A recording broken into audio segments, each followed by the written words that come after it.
Dalam nama Bapa dan Putra dan Roh Kudus. Amin. Allah Bapa kami yang maha baik, bantulah kami untuk merenungkan sabdamu, sebab sabdamu adalah pelita penuntun langkah kami dan obor penyuluh jalan kami. Kami mau membaca dan merenungkan sabdamu, maka bersabdalah ya Tuhan, maka hambamu akan mendengarkan. Penuhilah hati dan diri kami dengan sabdamu itu, sehingga kami menghidupinya dengan kebenaran. Bersihkanlah pikiran kami dari keinginan yang menyesatkan, dan selalu berjuang untuk mau membaharui diri kami pada masa prapaskah ini. Dengan pengantaraan Kristus Tuhan dan Penyelamat kami. Amin.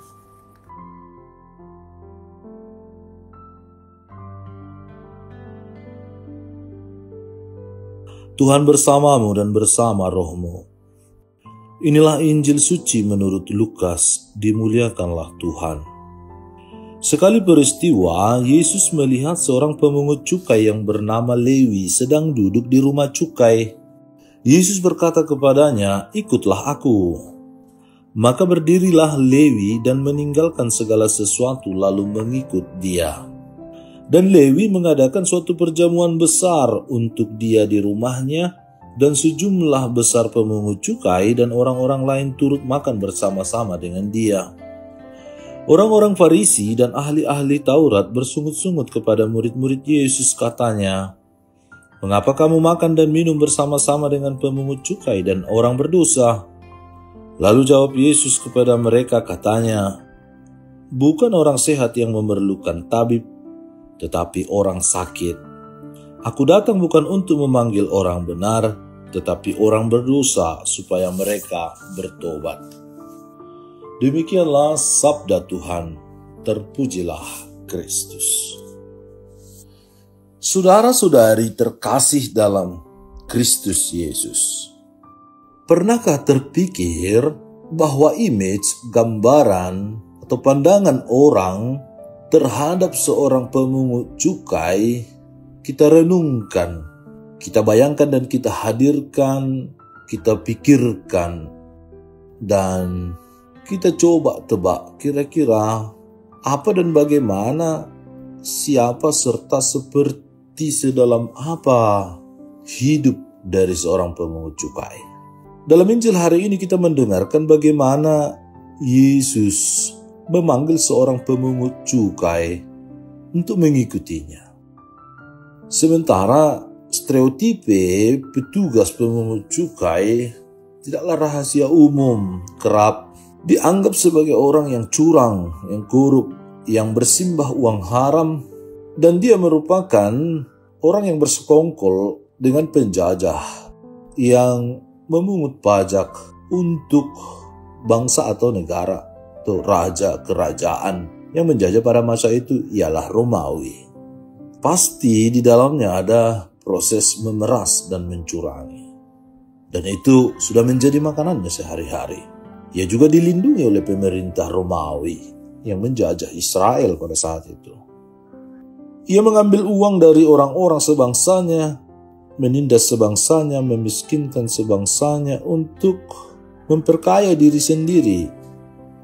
Kalau zaman sekarang kita sangat amat kenal dengan para koruptor di bangsa kita ini, yang sering mengambil yang bukan haknya.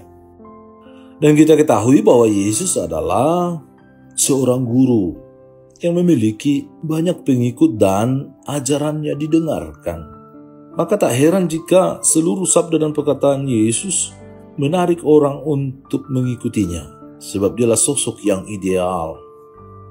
Tetapi apa yang terjadi dalam kisah pemungut cukai ketika bertemu dengan Yesus, yang mengajak Yesus untuk makan bersama-sama dengannya.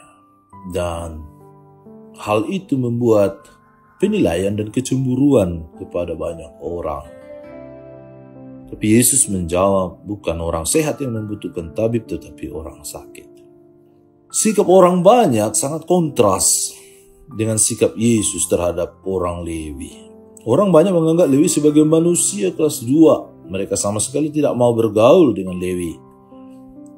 Tetapi sebaliknya Yesus menyambut Lewi tanpa membedakan status sosialnya. Orang banyak menganggap bahwa Lewi tidak mungkin memiliki status yang sama dengan mereka.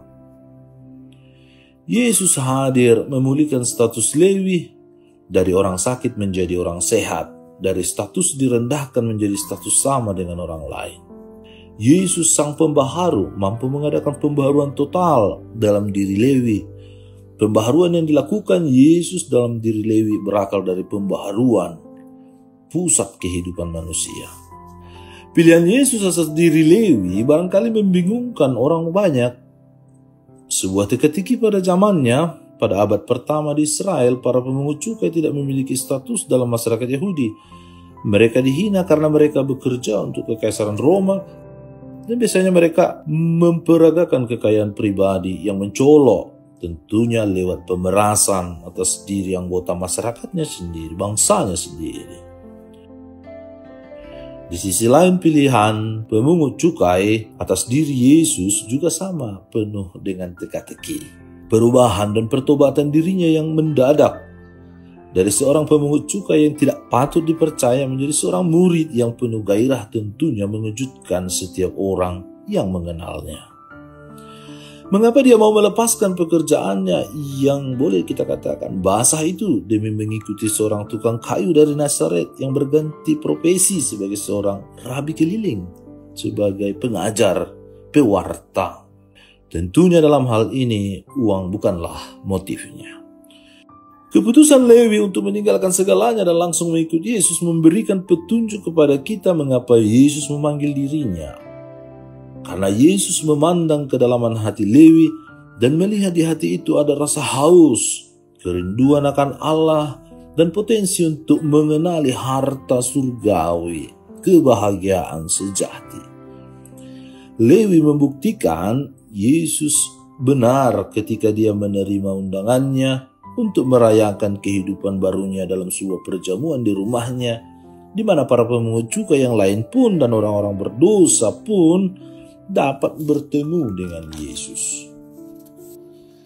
Dan sejak saat itulah Lewi tak henti-hentinya menawarkan harta kekayaan Injil yang tak ternilai harganya itu secara bebas biaya, semua free of charge.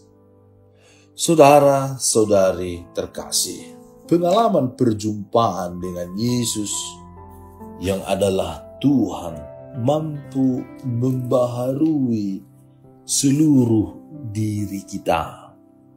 Mindset kita, cara pikir kita, cara merasa dan merenung menghayati kita, serta cara bertindak kita.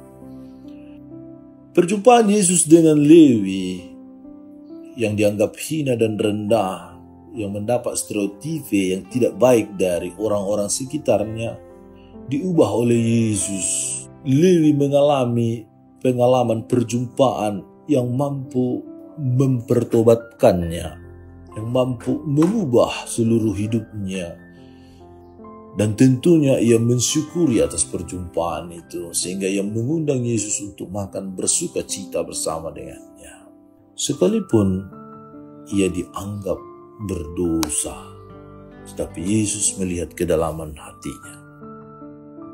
Apa relevansi yang bisa kita renungkan dari kisah ini? Saudara-saudari terkasih, kita sadari bahwa kita adalah manusia yang rapuh. Kita berasal dari debu.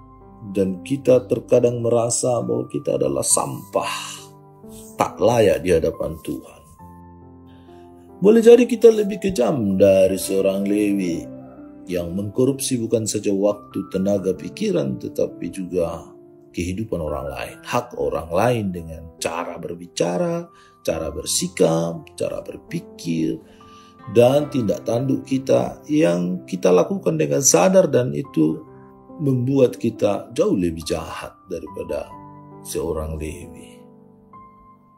Umat Tuhan yang terkasih, kita telah memasuki masa prapaskah, retret agung. Kita dipanggil untuk mau memperbaharui, berrekonsiliasi dengan Allah, dengan dunia ini, dengan alam semesta, dengan sesama kita, dengan diri kita, dengan segala sesuatu yang memungkinkan kita jatuh ke dalam dosa. Mari saudara-saudari, kita sama seperti Lewi, mau mengikuti Yesus, mengundang Yesus, datang ke perjamuan bersama Yesus dalam sakramen-sakramen yang telah disediakan oleh gereja, sakramen tobat, sakramen ekaristi, lewat doa-doa dan deposi-deposi yang ada dalam gereja kita. Dengan itu kita mungkin mampu menjadi pengikut Yesus yang setia. Tuhan memberkati. Allah Bapa kami yang maha baik, kami bersyukur atas firman-Mu, sabda-Mu yang baru saja kami renungkan. Bantu kami untuk mampu mengikuti-Mu dengan setia, untuk membuang jauh dari pikiran, hati dan tingkah laku kami, di mana kami akan merugikan sesama kami. Jauhkan kami dari hal-hal itu sehingga kami menjadi pribadi yang selalu mengasihi sesama kami, mencintai sesama kami, sehingga kami dapat merasakan kebahagiaan dan sukacita serta keselamatan yang telah Engkau perjuangkan. Sebab Engkaulah Tuhan dan pengantara kami yang hidup bersama Dikau dalam persekutuan Roh Kudus kini sepanjang segala masa. Amin. Tuhan bersamamu dan bersama rohmu. Semoga saudara sekalian dilindungi, dibimbing dan diberkati oleh Allah yang Maha Kuasa, Bapa dan Putra dan Roh Kudus. Amin. Allah Bapa kami, penuntun kehidupan, Engkau telah menuntun Abraham menuju tanah terjanji. Engkau juga menuntun bangsa Israel menuju tanah Yerusalem melalui tangan Musa. Kini kami umat-Mu keuskupan Padang sedang berjalan bersama dalam sinode kefikepan menuju keselamatan yang Engkau janjikan dalam diri Putra-Mu Yesus Kristus. Tuntunlah peziarahan hidup kami dengan kuasa Roh Kudus-Mu, agar kami tetap tabah, sabar dan setia menghadapi kesulitan dan tantangan hidup. Bimbinglah kami supaya mampu berjalan bersama, saling meneguhkan dalam iman, harapan, dan kasih. Bunda Maria, doakanlah kami putra-putrimu sepanjang sinode kefikepan ini berlangsung. Ya Bapa, Engkau kami sembah dan muliakan, kini dan sepanjang masa. Amin.